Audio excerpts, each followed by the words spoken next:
प्रधानमंत्री नरेंद्र मोदी आज दिल्ली में पहली बार लोकसभा चुनावों के लिए जनसभा करने वाले हैं और उनकी जनसभा से पहले तमाम बीजेपी के कार्यकर्ता इकट्ठा हो चुके हैं इस जगह पर। ये जगह जो है वो आपको बता दें कि ये जगह है चार पुस्ता रोड के करीब और यहाँ पर बीजेपी कार्यकर्ता आप देख सकते हैं कि बड़ी संख्या में इकट्ठा हो गए हैं और हमारे साथ बातचीत करने के लिए दिल्ली बीजेपी के नेता हरीश खुराना इस वक्त मौजूद हैं। उनसे बात करेंगे। हरीश जी, प्रधानमंत्री नरेंद्र मोदी की पहली जनसभा हो रही है लोकसभा चुनावों के लिए, तैयारियां क्या है? देखिए, आज जो विजय संकल्प रैली है, जो हम सभा है, वो निश्चित तौर के ऊपर एक एनर्जी बूस्टर का काम करेगी दिल्ली के कार्यकर्ताओं के लिए। सातों सीटें भारतीय जनता पार्टी जीत रही है निश्चित तौर के ऊपर, लेकिन मोदी जी जो कि देश का दिल है दिल्ली, और सब लोग यहाँ रहते हैं, चाहे वो नॉर्थ इंडिया में, नॉर्थ इंडियन पूर्वांचली ले लीजिए, हिमाचल के लोग ले लीजिए, केरला के लोग ले लीजिए, तमिलनाडु के लोग, हर जगह के लोग यहाँ रहते हैं। तो एक संदेश जो मोदी जी यहाँ बोलते हैं पूरे देश में जाता है। इसलिए जो कार्यकर्ताओं को जो एनर्जी बूस्ट का काम करेंगे, निश्चित तौर के ऊपर मार्जिन बढ़ाने वाला काम करेगा। भारतीय जनता पार्टी पिछली बार से ज़्यादा सीटों से जीत रही है, ज़्यादा मार्जिन से जीत रही है, लेकिन वो मार्जिन और बढ़े, उसके लिए आज हम विजय संकल्प सभा जो हम कर रहे हैं, उसमें आप देख रहे हैं किस प्रकार से उत्साह है, लोग ढोल लगा लेके आ रहे हैं और एक उत्साह है। निश्चित तौर के ऊपर मज़ा आएगा। इस बार कांग्रेस और आम आदमी पार्टी मिलकर चुनाव लड़ रही है इंडिया गठबंधन के तहत, और क्योंकि दोनों पार्टियां मिल गई हैं तो ये कहा जा रहा है कि बीजेपी के लिए एक बड़ी चुनौती है और इसके पीछे एक वजह ये दी जा रही है कि आप लोगों ने अपने सीटिंग जो एमपीज थे उनके टिकट काटे हैं। फ्रॉम द डे वन हमारा ये कहना था कि कांग्रेस और आम आदमी पार्टी टुगेदर और सेपरेट हमें कोई फर्क नहीं पड़ने वाला, क्योंकि पिछली बार भी 56% करीब वोट मिले थे, 50% ऊपर वोट मिले थे भारतीय जनता पार्टी को हर सीट के ऊपर, तो वो तो वैसे ही हम लोग आगे हैं। इस बार तो चूंकि 2019 के बाद जिस प्रकार से 5 साल लगातार मोदी जी, चाहे वो कोरोना के काम की पीरियड की बात हो, जिस प्रकार से लोगों के फ्रंट पे आके उन्होंने देश के लिए काम किया हो, चाहे तमाम योजनाएं हो नरेंद्र मोदी जी की, लोग प्यार कर रहे हैं, लोग निकल रहे हैं। और इसलिए ऐसे हमने नारा नहीं दिया कि अब की बार 400 पार। 400 पार का जो नारा है एक ध्येय के नाते दिया है, और मुझे लगता है कि जो उद्देश्य है हमारा कि 400 पार हो और दिल्ली से 7 सीटें जीत के जाएं, उस उद्देश्य पे हम चल रहे हैं।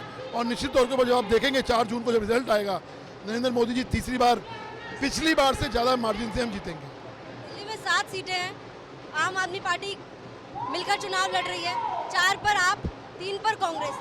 मैं कन्हैया कुमार पर यहाँ बात करूँगी। कन्हैया कुमार पूर्वी अगर नॉर्थ ईस्ट दिल्ली की बात करें तो वहाँ से चुनाव लड़ रहे हैं मनोज तिवारी के खिलाफ, और लगातार ये उनकी तरफ से कहा जा रहा है कि इस बार मनोज तिवारी जो है वो पूरी तरीके से हारेंगे। बेगूसराय से बहुत बुरा हाल होगा इनका यहाँ पे, मैं लिख के देता हूँ आज। It's writing on the wall. आपको लोगों को नज़र नहीं आ रहा होगा, लेकिन हमें नज़र आ रहा है, कार्यकर्ताओं का रिस्पांस नज़र आ रहा है, लोगों का रिस्पांस नज़र आ रहा है। लोग गुस्से में हैं उन्होंने जो कमेंट किया देश के बारे में। आप जाके देखिए गलियों में, लोग उनको घुसने नहीं दे रहे कि हमारे घर मत आ देना वोट मांगने के लिए। बेगूसराय से कम वोट मिलेंगे, मैं लिख के देता हूँ आज। यहाँ पे हवा में नहीं बोल रहा मैं, आप जाके ग्राउंड रियलिटी ये है। ग्राउंड रियलिटी ये है कि लोग, उनके जो कम्युनिस्ट सोच है ना, देश विरोधी ताकतों की जो सोच है, उससे नाराज है। और मैं क्यों नाराज हूँ? कांग्रेस के अपने लोग नाराज हैं। देख लिया क्या हाल हुआ कांग्रेस के अपने लोगों का। जब से अनाउंसमेंट हुई है, कौन सा कांग्रेस के साथ चल रहा है मुझे बताइए ना, कौन सा आम आदमी पार्टी का वहाँ साथ चल रहा है? मतलब देख के आए थे केजरीवाल के, क्या हुआ? कुछ नहीं।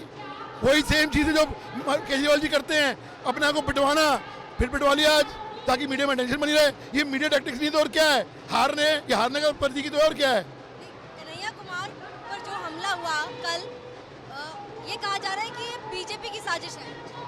देखिए, भारतीय जनता पार्टी शुरू से मानना है हिंसा का कोई स्थान नहीं है राजनीति के अंदर। ये हुआ गलत हुआ, लेकिन ऐसा क्यों होता है कि 48 घंटे के अंदर जब वो केजरीवाल से मिलते हैं, जो केजरीवाल के साथ होता है, जो केजरीवाल की टूल किट है कि कैंपेन में जाओ, मीडिया टेंशन के लिए अपने आप को पिटवा लो, क्यों होता है? फिर सेम चीज़ क्यों होती है? दूसरी बात, आप ग्राउंड रियलिटी पे जाइए, आप लोगों से मिलिए। इसी कॉन्स्टिट्यूंसी में लोग आज रैली है, जाके पूछिएगा लोगों से। लोग गुस्से में हैं, नाराज हैं कि ये व्यक्ति आया कैसे हमारे पास। इसका रिजल्ट आपको देखने को मिलेगा, वोट नहीं मिलने वाले। आप इतना ज़्यादा आश्वस्त हैं जीत को लेकर, तो फिर आप पर ये एलिगेशन बहुत ज़्यादा अब लग रहे हैं कि स्वाति मालीवाल को लेकर भी, कि स्वाति मालीवाल के मारपीट का जो मामला है उसके पीछे भी बीजेपी के षड्यंत्र है। सब बात एक तरफ, संजय सिंह का बयान जो प्रिंस वो है, वो क्या था? वो क्या बीजेपी से मिले हुए थे? क्या बोला उन्होंने प्रेस कॉन्फ्रेंस में?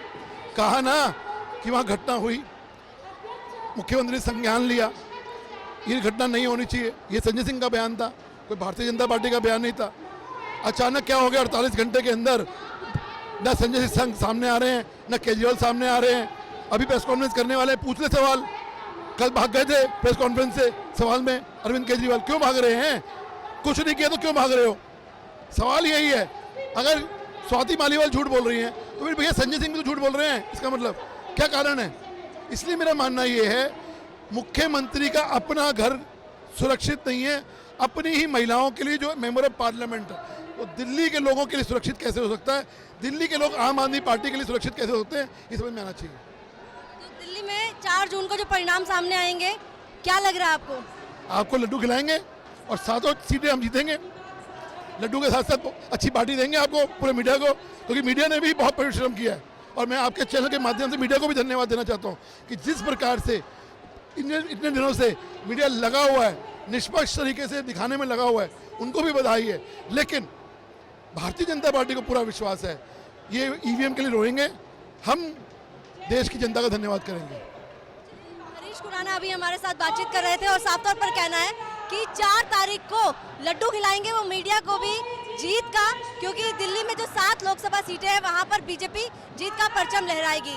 कैमरामैन रंजीत के साथ अनुराधा तंवर, दिल्ली तक के लिए।